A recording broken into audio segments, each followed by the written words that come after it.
Good morning, everyone. This is Saturday, and it's January 30th, 2016. Welcome to our Bible study, and Chardell is the moderator today. So go ahead, Chardy. I'd like to start with the reading. Be not deceived, God is not mocked. For whatsoever a man soweth, that shall he also reap. God knows your motives, and will reward it or punish it according to his wisdom and justice, not yours. Not the so-called human, but the divine wisdom shall reign despite your mistaken human hopes, motives, or acts. Examine your motives. Ask if selfish desire governs them, or if in obedience to the divine command you are taking up your cross and following him. Thank you. Thank you.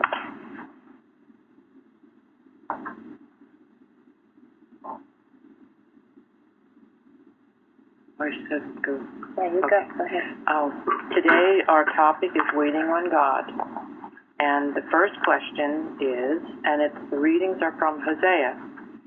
Number 1, during which Bible period and place did Hosea live and prophesy? I believe he was from northern Israel, near Ephraim, and he was a contemporary of Isaiah during the days, and then the first verse was in the days of Uzziah, Jotham, Ahaz, Hezekiah, kings of Judah, and Jeroboam, king of Israel.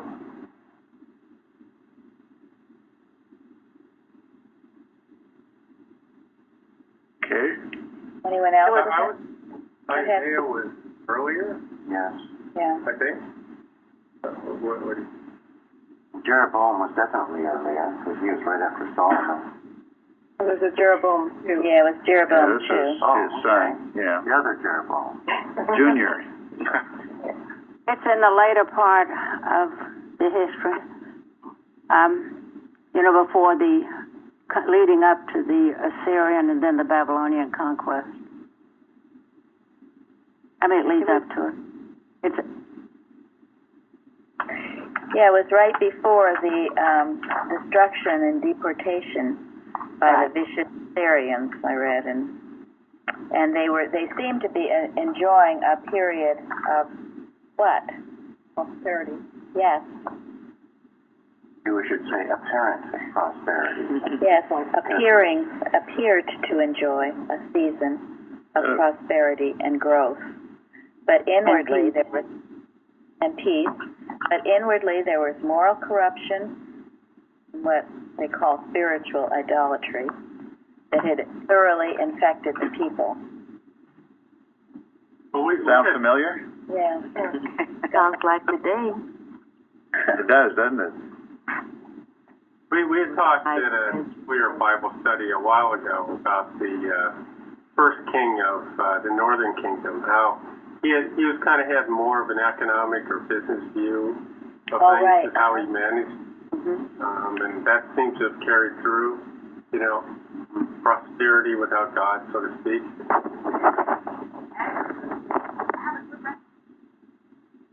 Yeah, prosperity without God, and so it was it seemed great, seemed very harmonious, because there were no wars. But while all that was going on, people were turning farther and farther away from God. I read that For a while, the Assyrians were not being aggressive, so they didn't feel the threat from outside. Well, during Hezekiah's reign, he repulsed them. They came at them, but he overcame them with God. Thank you. Yeah, he had been a good king. You have to remember, this is a very important point, that when things seem to be going well, the enemy is still at work. You understand this? just because your life seems to be all right. That's what's so. Mrs. Eddy says somewhere that she was in awe of evil, and that's for one of those reasons.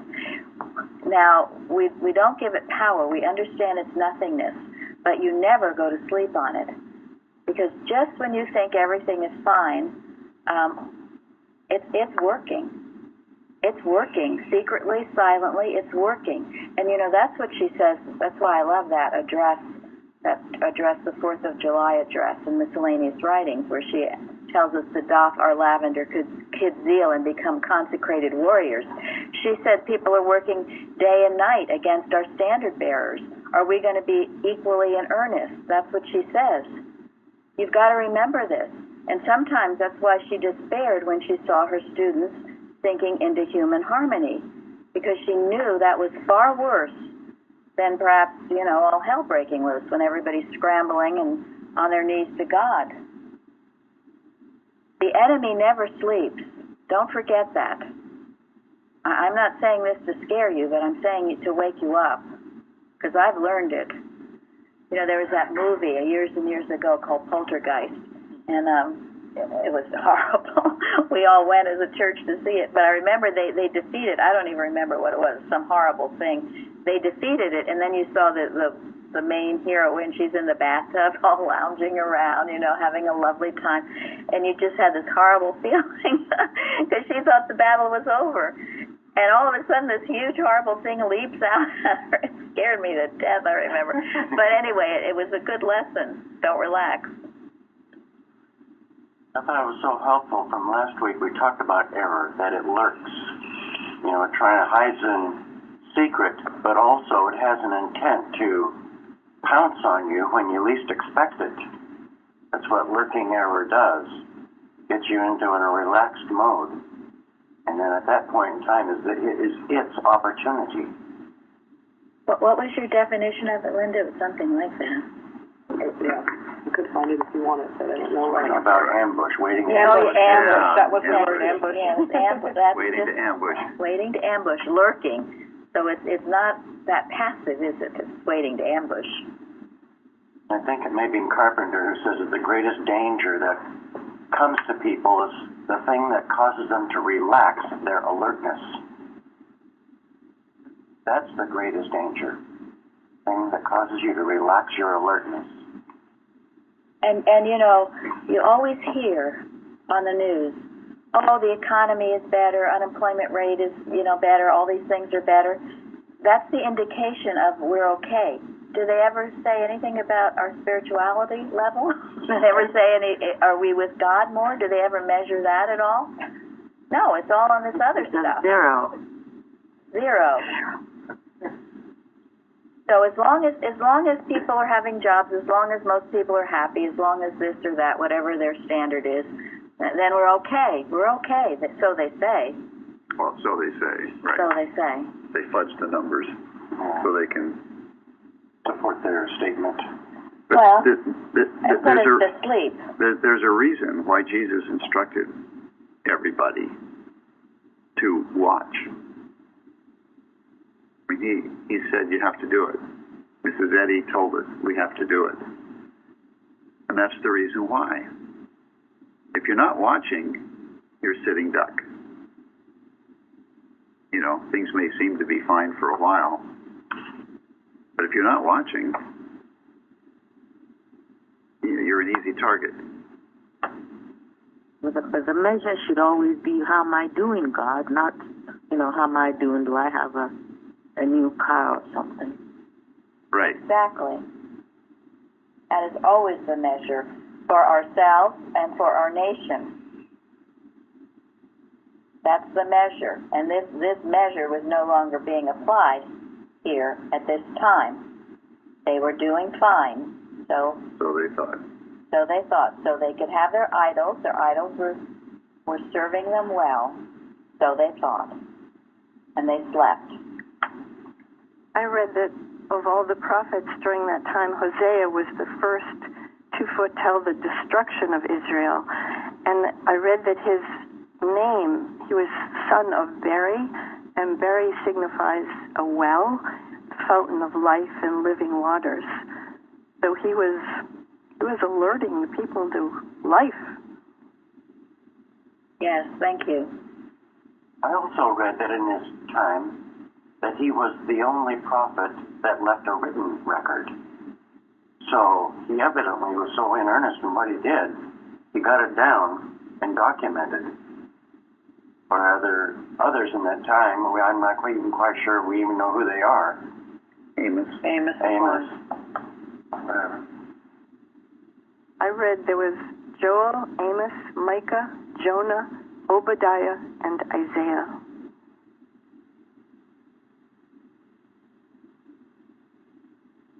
Oh, Yeah, that's there true. were- There were a lot of them, and no one was listening.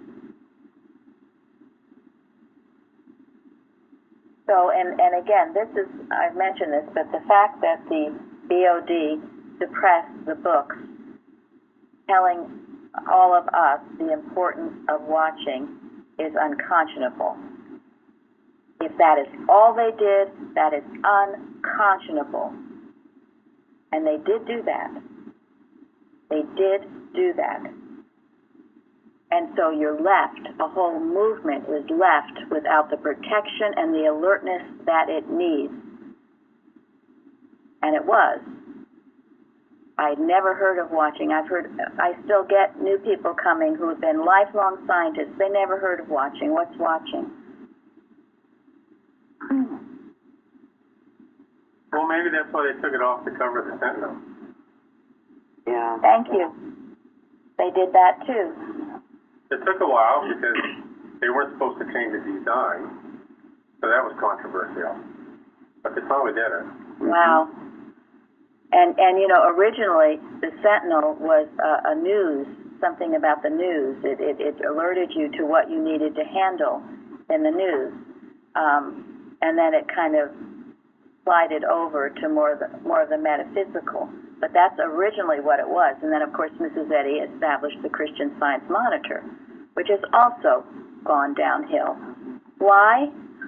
Because the watching was stopped.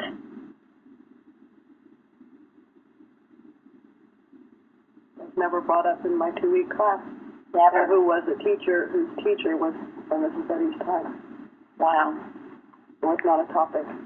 And it was always broken up into topics, each section. Have any other of you who have been class taught, did any of you learn about watching in your classes? No, 2006, no. No. I never heard it. I never heard the word used. This was 1970 that I didn't. I went in the 80s. It was nice. And you had someone, who was your teacher? Papa, yeah. It's all right, I don't care if people hear it. I think he was taught by Tut. Okay. Well, I learned about watching, and my association had a watch, but whenever I asked how to do a watch, I was never given any clues on how to do it. well, you know, For this watch newsletter we're getting, I really appreciate that so much. well, and we're saying, Jeremy, unless we get some help, we're not going to be able to do that once a month. So we can do it when we get a booklet. But it'll be the Independent Watcher periodical. Yeah, periodical, because it was ambitious of him to say that once a month, but mainly because we have so much else to do as well. But and we're doing 3 watches. If any of you want a written set of our watches, Jeremy does that from the past, the Unity watches. Reflecting the quarterly, yeah. Yeah. Every quarterly he has a little booklet of all our past watches, which you could receive if you would like. So anyway, we emphasize the importance of watches in case you haven't noticed. and they were started by Mrs. Evans before we knew about watching. It was when the trial started and she couldn't sleep. She felt like she was going in hell. It was after she went up to see the BOD and she realized that she looked out at them and thought, oh my goodness. It was like, instead of being in heaven, it was like being in hell. And she would pace the floor at night. So she would ask us to get up at night and pray and watch. And after that was established, we got the books that told us the importance of watching and how to watch. The Carpenter books, Watches, Prayers, and Arguments, and all the others that you all now have, thank God. You know, one last comment. Even the word sentinel. Yes. Think about what that word means. It gives you a picture of somebody standing watch, doesn't it? Standing guard. Standing guard. Hopefully he's not sleeping. Yeah. Well, and as we, just to conclude, as we talk about this, we're talking about the enemy never sleeping, the enemy never stopping work. And what is the enemy that we're talking about? Auto mind. Yeah, we're talking about human beliefs and fears, all of which are contrary to God. And that's why we needn't ever fear it, because that's all it is. But if you're not watching for it, they will come over you, and you will seem to manifest the negative beliefs that they put forth if you're not watching. And it's all a dream. You're in the Adam dream. It's not the truth. But why suffer in that way when you don't have to? Yeah, because, and Mrs. Evans used to say, if you're not handling animal magnetism, it will handle you. It is handling you, yes. And she would say of her son, who used to say, "Oh, animal magnetism, it's nothing. I don't have to handle animal magnetism." It used to drive her crazy that anyone would say that or think that. Of course we do. And as Mrs. Eddy says, Era, I acknowledge your claims, but I denounce your power. Okay, number 2. What is God having Hosea say to the people of Israel?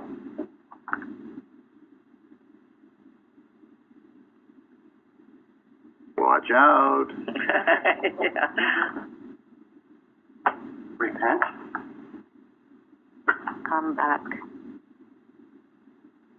Be faithful to God. Actually, it says, I have been, okay. Sorry. I have been the Lord your God ever since the land of Egypt.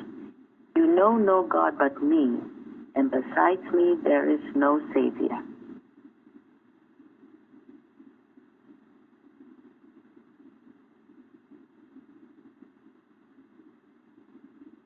Besides me, there is no Savior. So what saviors are the current popular gods? What's the popular god? Medicine.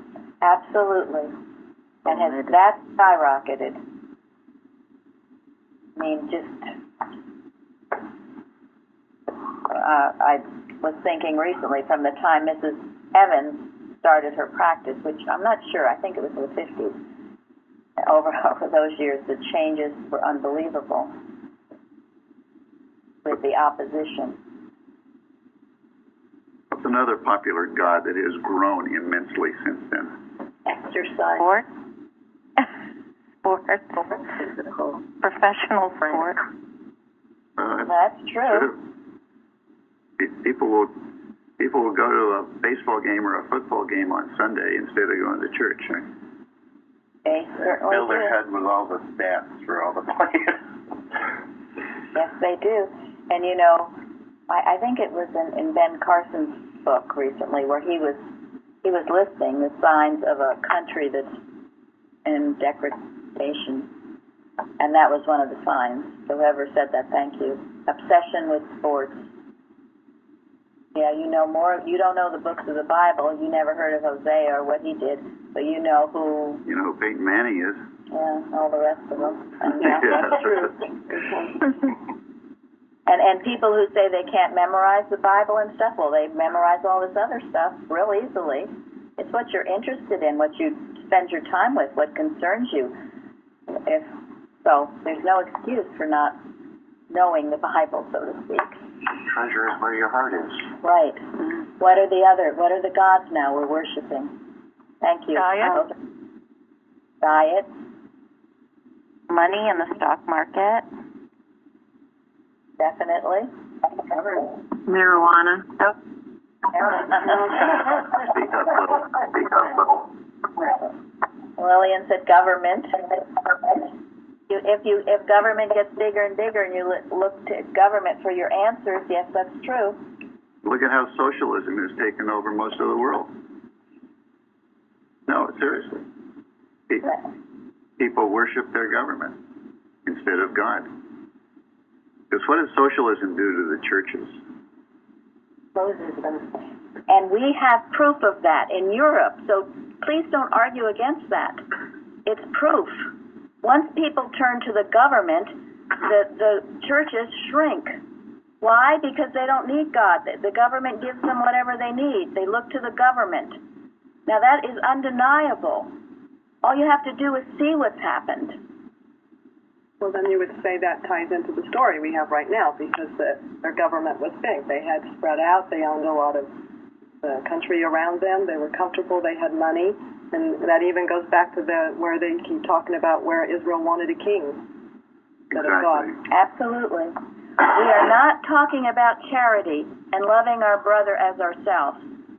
We are talking about big government, and there's a huge difference. And I heard on the news the other day, I was listening, and one of the commentators says, we have such a great government, aren't we lucky? We're so blessed, but there was no thing about God in it. And I was actually shocked on how much praise was going on and on about how wonderful we were and what great and how good our lives were. Right, and that's exactly what was going on in Israel when Hosea was trying to sound the alarm. Government doles out what it thinks you need, but God gives us what he knows we actually need. Government limits what you can have or do. It does. Well, it's not even that good. There's no goodness in their agenda for you. No. Or what they need. Right. It steals what it can by votes. Well, in terms of supply, we talked about supply from God as being infinite. And a couple days ago, I read an article, and it said that here in the U.S., and this has been growing over the past few years, we can probably thank Obamacare, but now the hospitals are having to start rationing medicine. So there are certain drugs that they don't have enough of. They're having to set up special councils within the hospitals with ethics and stuff to figure out who's going to get the drug and who doesn't. Well, and that's it. More and more, the government decides more and more for you what's right and what's wrong. And believe me, I pray every Saturday and Sunday that our discussions do not get political. But when it's biblical, it's something else. Political is a different thing. Biblical is something else. And I always am asking myself, is this turning people to God or not? That is the key. And you look at the history, you look at what happens in countries and see the trends. Isms come slowly. It's not a revolution, it's more of an evolution, and people accept more and more of it and think it's great, and then suddenly, boom, there you are in a godless society. And these are all signs of it. Well, Mrs. Eddy never spoke against government. It's because of the way the government was built that she was able to discover Christian Science, so it's not really an attack on the principles of government. It's just how it's based on biblical. Biblical, and she said she believed in our Constitution. You can read what she says about it. And we've talked many times that Christian Science could not have been founded in any other country except the United States. And this isn't bragging or anything, this is just factual. Why? Because of the freedom of thought, the freedom of religion, all that it was based on. What we talked about with the pilgrims coming over. They didn't want to be told by either the government or by ecclesiastical despotism how they were to live their lives. They wanted God to tell them. Inalienable rights. And if you live in our country and you've had these inalienable rights, when you feel they're being encroached on, it's a huge offense. It's an offense to God. And that's the offense. Because Mrs. Eddy respected the fact that our government was ruled by law and not by persons. And that was a great revolution in the history of mankind. That's why some people say the American Revolution was the only real revolution. because it starts out declaring that every person's relationship with God is sacred, and that the role of government is to protect that relationship with God, not supersede it. And that's why Christian Science was discovered in this country, because that rule of law was still in practice at the time. So this is not political. This is proper government. They acknowledge the Maker. Man is endowed by his Maker with inalienable rights. And when you do that, you have the greatest compassion for your brother. That is the compassion and the love. The other really isn't. And you know, it's well known too that really who helps in time of need. I'm always just almost in tears at the generosity of our nations and certainly other nations. But when anyone is in trouble, people start pouring in all kinds of things, and very often it's the churches. I don't know about the government. Is Red Cross government? I don't think so. No, it's not government. So always. FEMA is government. Okay. Yeah, and then all the red tape. Darn thing right. I mean, just go by your experience. It will teach you well, and go by what the Bible says. And believe me, if we ever get off biblical principles, I would want to be the first to know. But take it back to God. I really would like to say something here, because I understand the Constitution of the U.S. and understand the moral principles, but what I'm learning in Bible study is that it's the moral principles that the rulers have, like Solomon started on a great principle, and then when he drifted off, that's when things fell apart. So the whole thing is that who is actually running our government today? It's not the people. It's not God. It's not God with the people. It's basically been taken over by other entities. It's been taken over by corporations. So the whole thing about this, for example, I'm just taking one example. I mean, I don't believe in drugs. I believe more in recreational drugs than I do in medical drugs, because, you know, if I went with my history, medical drugs is what my biggest battle now is, and that's the mentality I have to get over.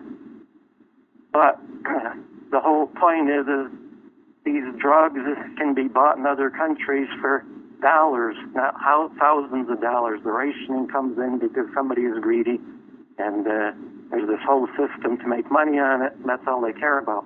I mean, the lack of compassion of people is unbelievable. I mean, I saw this documentary here about the coal miners in Appalachia and what they went through in the 20s. And this is why Appalachia has its reputation, because they were slaves. There was a martial law there. I mean, they took one coal mining union leader, and they kept after him and after him. They took him to another county to come into court, and they literally shot him on the courthouse steps. And nobody got prosecuted for it. So it's how the government is used, and that's what we learn in the Bible study. Right now, our government, too, has a lot of room for improvement. Sorry. And always, when organizations get big, you get corruption, and that's where we have to be careful, and it's always the case. So, well, we should probably move on. Can I add one thing really quick, though? We were talking about some of the gods of this world, yes. And one of the things that they had trouble with in the time of Hosea was divination and sorcery, and it's still here with, like, astrology, the feel-good, New Age, where there's no science, no Christianity, and it's all, and then even the recreational drugs, that's feel good, and that's not. Yeah, in that. I saw in the news, it was in Phoenix, where maybe it was some kind of political meeting, but they were going to have Satanists come and begin the meeting with their whatever. Instead of a minister or anybody reading like that, they were going to have, and they said they had to, that it was freedom of religion, freedom of rights to have a Satanist come and start the meeting for them. But now this is where it starts to get absurd and where we have to stand up for our real God-given rights. It goes along with what Linda's saying. The bigger the government gets, the more lax we get, the more stuff we think we have to tolerate. And all of this stuff is really, it's not like big government, causes these problems. Big government is just the result. Yes, that's very true. Of our losing touch with God and the godlike principles that we should be living by. I mean, to tolerate this kind, statement or whatever, in a mass meeting, indicates a state of thought of the people there that is in a dangerous place. The fact that they would tolerate something that is so defiant of God shows a huge, huge need not being met. And that is our job. And that is why we watch. That is why we have Bible studies and round tables. That is why we broadcast our church services. Because there is such a huge, incredible need that is not being met. Because nobody, well, I won't say nobody, because people who should be watching are not watching. So, and how does the devil come to you? Doesn't come to you with a sword or a sledgehammer. Okay. Yeah, it comes to you with something that you think you're going to like. Going to make you happy. That's how the devil comes to you. So all of these things are the result of succumbing to the devil's enticement. That he can do something for you that God can't. And that started with what Florence read. And what was the last sentence you read, Florence? Oh, and besides me there is no Savior? Yes. Exactly. Beside me there is no Savior. So do not be deceived by anything. Or anyone. Or anyone. He is the only Savior. Any other big gods that are prevalent? We've said some very good ones. Diet, exercise, government. Yeah, entertainment. Entertainment. Oh, yes, entertainment. Love of money. Sports. Love of money. Yeah, Wall Street, greed.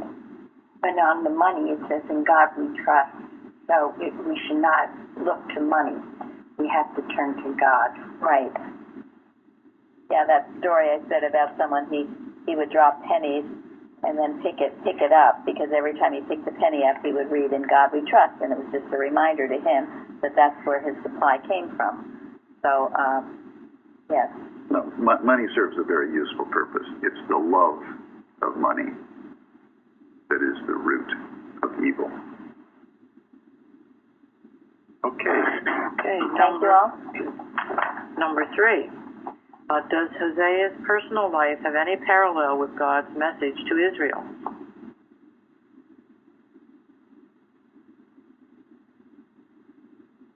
There's a movie about that, isn't there? Yeah, all these years, I never knew this story. Never knew this story.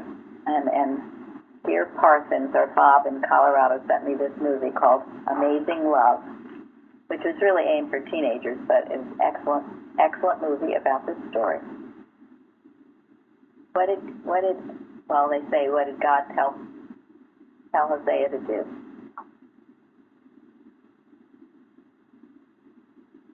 So take unto thee a wife of whoredoms and children of whoredoms? A strange request.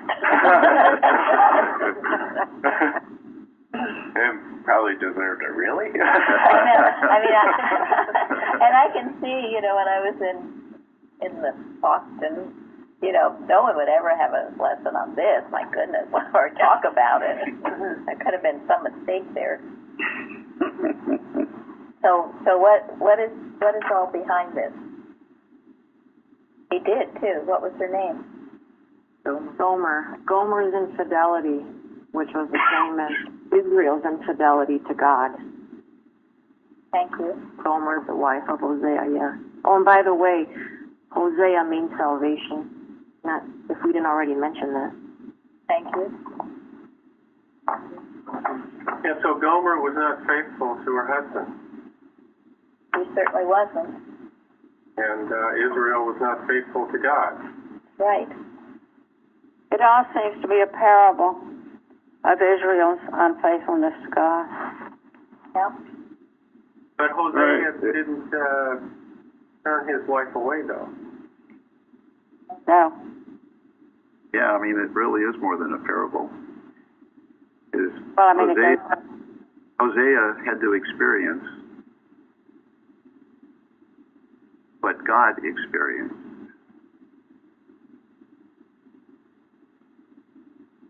I mean, as much as was possible. Yeah, it was a way to show Hosea what it was like, and of course that would humanize God, and we can't humanize God, and He's of pure eyes and to behold evil and all of that. But I think, I mean, if you can imagine marrying someone like that, and so do you think Hosea loved her? Yes. Yes, he certainly did. Despite everything, he loved her. And I mean, she didn't betray him once. I think she did it several times. What were the names of her children? Israel was born. Jezreel, Lo-Ami. Israel. What is that? What do those names mean? I found on Jezreel was that it's God sowed, which means was kind of indicating it was scattereth and planteth, but not in a good way. And Rohama, I said that right. He will not show compassion, and Ami was not my people or kinsman, and Diblim, who was Gomer's father, and this was where it all came from, according to my commentary, was Diblim means a double layer grape cake. So, complete decadence or something like that. Right. Mm-hmm. That was her father, Gomer's father. So she did not have what you would call a good example. So she was very unfaithful to him, and he didn't even know. I mean, what I read, he thought maybe the first child was his, but wasn't sure. But the second two, he didn't even think was his children. But he still loved her. In the movie, it portrays, she's out in the marketplace and meets someone who entices her with material things, jewelry, and even though Hosea is such a good man and loves her, she's led away from him. She ends up in slavery, and then he comes and buys her back. Right. Finds out that because of all that she did and all her terrible living, really, she's caught in slavery. I think in the movie it portrays the man that she goes off with that gave her all these enticements ended up, being a wicked man, controlling her. Again, she's looking for something as a savior besides God. She thinks this man, because he's rich, is going to provide for her everything that she needs. And instead, he's controlling and beats her, and eventually, when I think she rebels, he sells her as a slave. And that's when Hosea, who mourned over all of this, goes and brings her back. He pays for her. Just like the kings of Israel, every once in a while would try to form a treaty with Egypt, or form a treaty with Assyria, or form a treaty with some suspicious neighboring government, instead of obeying God.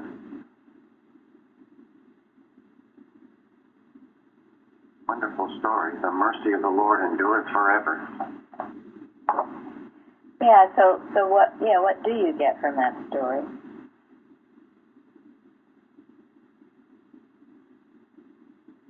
Reminds me of this prodigal son.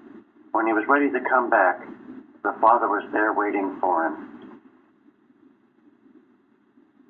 It's that unconditional love. Doesn't matter how bad you are, how much you've gone astray, how awful it is, God still loves you. And my feeling is in this, you know, he probably maybe thought God told him to marry her. I mean, he probably felt very strongly to marry this woman, and he did. And then through all that he experienced, he realized, oh gosh, this is just what Israel does to God. Goes a whoring. Keeps turning away from this father that loves him, just as Hosea loved his wife. Why would you leave that? Why would she leave that? Why do we leave God? What entices us away? This is what Gary said. The devil promises you everything and gives you nothing. Another thing I got from this story was it's kind of like the picture of the human mind. Things get good, then you become unfaithful to following God, then you get into bad times, then you have to go through the discipline again, and then you have to go into a period of restoration finally, and then what happens after that? You get comfortable and repeat the cycle again? It reminds me of the statement in Science and Health where Mrs. Eddy says about the person who gains good rapidly and holds his position, or attains slowly, but yields not to discouragement. That's more the picture that opposes this human picture of going around and around in a circle, between the good and the bad, and never getting off that treadmill, so to speak. It's the model we should follow if we would learn our darn lessons. Yeah, and I mean, it is true. That's why the danger is in the human harmony. Maybe you get a little bored, or you take things for granted, and just start doing things you shouldn't be doing. It also says that Go ahead. it also says that the false pleasures are the unseen foes that we talked about earlier. Yes. One of the commentaries mentioned a practical disbelief of God's government. And that was one of the reasons they wouldn't repent. Because they disbelieved that it was true. Yeah, right, and that's because they believed in their false gods. Exactly. And that's what we have today, too. The gods are fine. Medicine is great. So is the government. So is exercise, diet, all the other things that were said, the corruption with money. Who needs God? I'm not going to church. I mean, come on. I can outfox God. I can make all this money dishonestly and get away with it. I can do that. No one has found me out yet. Or even make it honestly and not have to, worry about what God wants me to do. Right. There's something, an important statement this preacher, his name is Charles Stanley, but he often says this, and it is so true. He says, you reap what you sow, more than you sow, and later than you sow. Think about that. I know it's true in my own experience. I can be suffering and working and turning to God. It seems like it's endless. But eventually I come through, and there's a great reward. On the other hand, I can be coasting along thinking everything is fine, letting my thoughts go every which way. And boom. Remember this one. You reap what you sow, more than you sow, and later than you sow. It's not going to be an instant necessarily reward or an instant punishment, but it's coming. No, that was someone named Charles Stanley. Oh, well, here's Hosea, chapter 8, verse 7. Okay. For they have sown the wind, and they shall reap the whirlwind. Oh, there you go. There you go. Say yes. And it all. He said it all, he knew it, and he kept warning them and telling them. And is that the next question? Yeah, that is, you're on it. How did the people react to Hosea's prophecy? They did exactly what you said. Can't happen. We're good. Why are you so excited? No thanks. Why are you, calm down? Yeah, they got mad at him. They were angry with him. Amos also.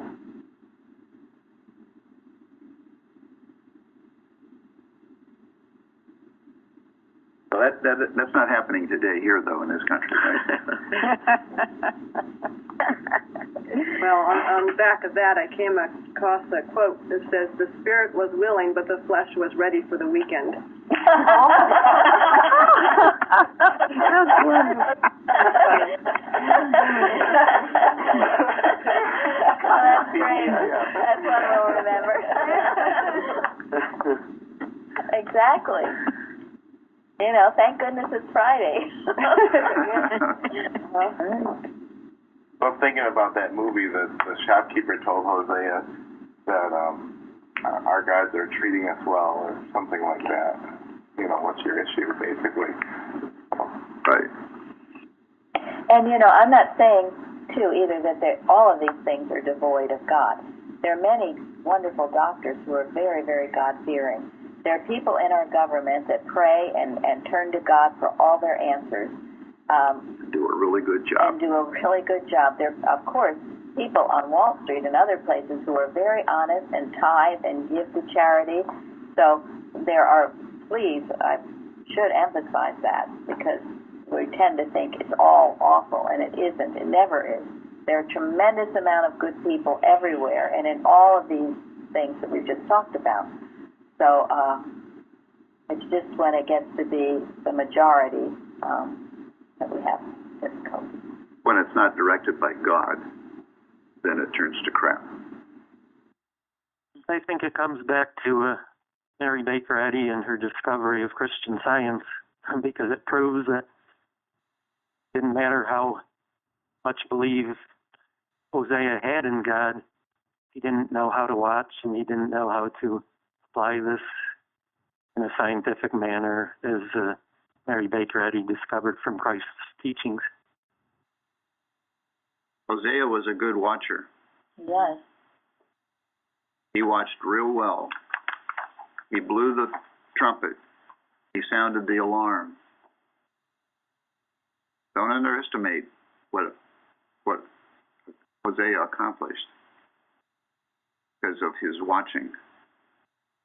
He couldn't have done what he did, sounded the alarm, if he weren't watching. Sometimes, it gets to a point where if the people just won't listen, then they have to suffer the consequences. Yeah, remember. Just a minute. Jesus. Hold it. I'm sorry. You misunderstood what I was saying. I'm not belittling Hosea. I'm just saying that he couldn't apply what Mary Baker Eddy did because she had to discover it. I'm giving the credit to Mary Baker Eddy.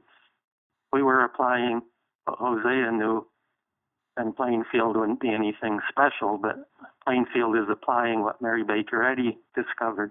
That's where the difference is. I've been trying not all my life, but a good portion of my life, I've been trying to better the world with little success. I joined Christian Science to better the world and had very little success. I joined Plainfield to change the world, still having little success, but I'm learning how to apply it now. Thank God. Thank you. No, you're right. Mrs. Eddy discovered the science behind what was going on throughout the Bible. Right. Yeah, good point. And you will begin to have success. You can't help that. You will sow what you Don't reap. belittle your success. That's right. Or your understanding. And there may be lots of things around the world that our watches are benefiting that we don't even know about. I mean, when Mrs. Eddy watched, who knows how many wars she prevented by the watching in her home. Who knows what our watches are preventing? absolutely true. We don't know, but it doesn't matter. We just keep doing it. Yeah, I think it's good to not worry about that side of it because the instant gratification is mortal mind. It is. I know. Yeah. But sometimes you get a feeling that what you were working with and really praying about. I'll give you an example. That we had a horrendous amount of snow. We never lost electricity. I agree about that because we prayed to know this could not be any kind of devastation or any kind of difficulty. And everyone was predicting, the news was predicting that we were all going to lose power and, all kinds of plans. And the prayers worked. That's absolutely right. And it's having the eyes to see that they work and to be grateful for it. Because the tendency is when everything goes fine, God gets no credit. When things go wrong, God, where are you, God? Yeah. What's the matter with God? Why is God doing this to us? Yeah. Right. So that is why we have our Wednesday meetings. That is why you are urged to daily express gratitude, because the more you're aware of God's presence and power, the more you will have it, and the more it will be preventative, and these other things won't happen. That's just how it works. I know it. I don't believe it. I know it. I don't want to be sounding like I'm belittling myself. I'm just trying to be honest. I've been working through a bunch of stuff here lately that's been rather interesting. But what's fascinating about it to me was that I really had to come face to face with some issues and just stop everything and try to listen to God, which has been very difficult for me. So all week I've been religiously reading the lesson, and this morning I read the lesson, and it was totally different than what I had read it for the past week. So my understanding has shot up, and I am so grateful for that. So I'm not belittling myself. I'm trying to be a good person. I give myself that credit, but I'm just being honest that I can accomplish more because I have Mary Baker Eddy and Christ Jesus as a standard. That's all I'm saying. So. And with that kind of gratitude, Mike, you are on very safe ground. And in your struggles, that's why often when people aren't getting anything out of the lesson, usually that's when everything's going great in their life. When things aren't going great and you're struggling and, oh my gosh, then you just drink it in. And that should be the way it is every day, not including the days when everything's going well. Because it might be going well in your little particular world, but it's not going well in a lot of other places. And we must always have that cutting edge, that deep desire every day for this truth, not just when we're in trouble. But that is the value of sometimes having trials to work through. You dig deeper. You feel like you need it more. Keep that level of passion for the truth every day in your heart. And this is what this story is telling you, to love God as you would, as betroth Him unto you, as you would someone that you loved, a spouse or someone else that you just love them so much, and desire them not in any unholy way, but in a very deep and holy way. Trials are proof of God's care. That's right. Right, and that's why Paul said, I rejoice in tribulation. Not that he enjoyed being in pain, but it drove him to God. It drove him to realize how much he needed God. And that is the safest state of thought that we could ever be in, is when we know we really need God. And that's what the Beatitude, blessed are the poor in spirit, is all about. Better to be poor in spirit and know it than to think you've got it all handled already. That was, the theme of the readings, I guess, a week ago, Florence's readings. And that's why I know they meant a lot to a lot of people, because we all have been there. Some of us, most of us are still there. Rejoicing in tribulation. Okay. So that Yeah. takes us to question number 5. Yeah, this is real important. How is God's great love for Israel expressed in chapter 14? Because Hosea knew that they were going to have to pay up, and things did happen. But he also knew that God's great love would save them.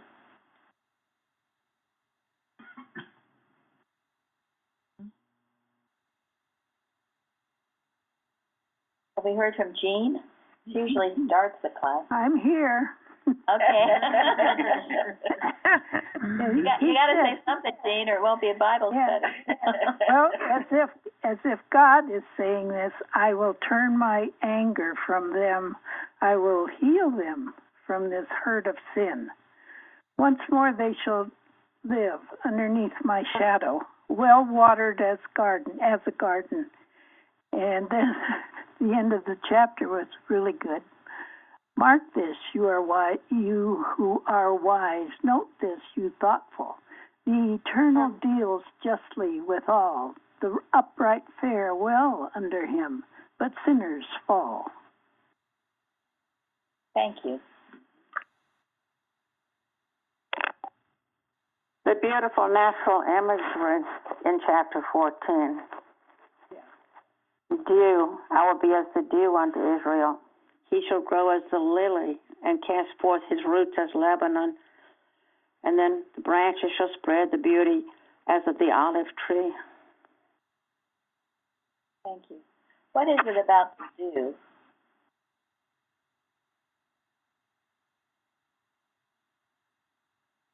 You had mentioned before about the dew being all the sheep needed for water in the morning.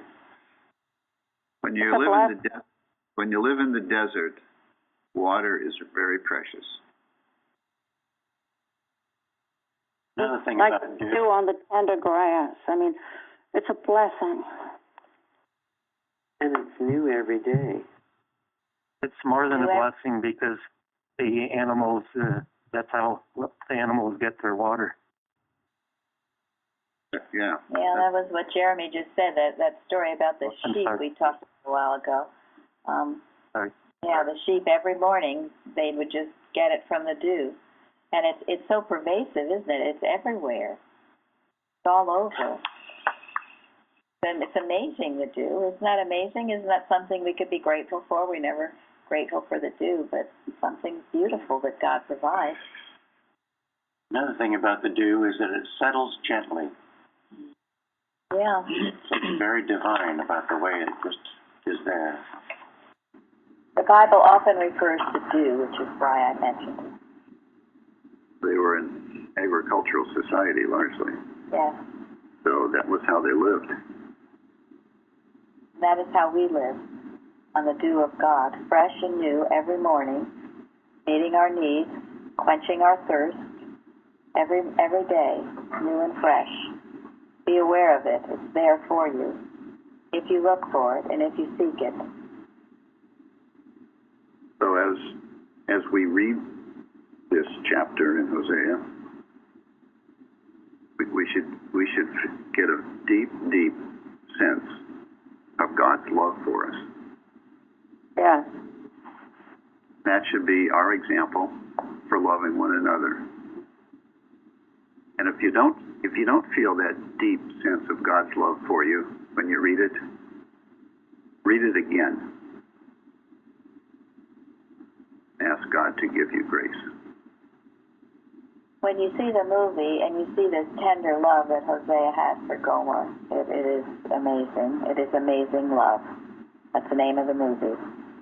Despite everything she did, how horribly she acted, he just loved her. That's how God's love is for us. We must never forget that. And of course, we trust that she reformed after he brought her back.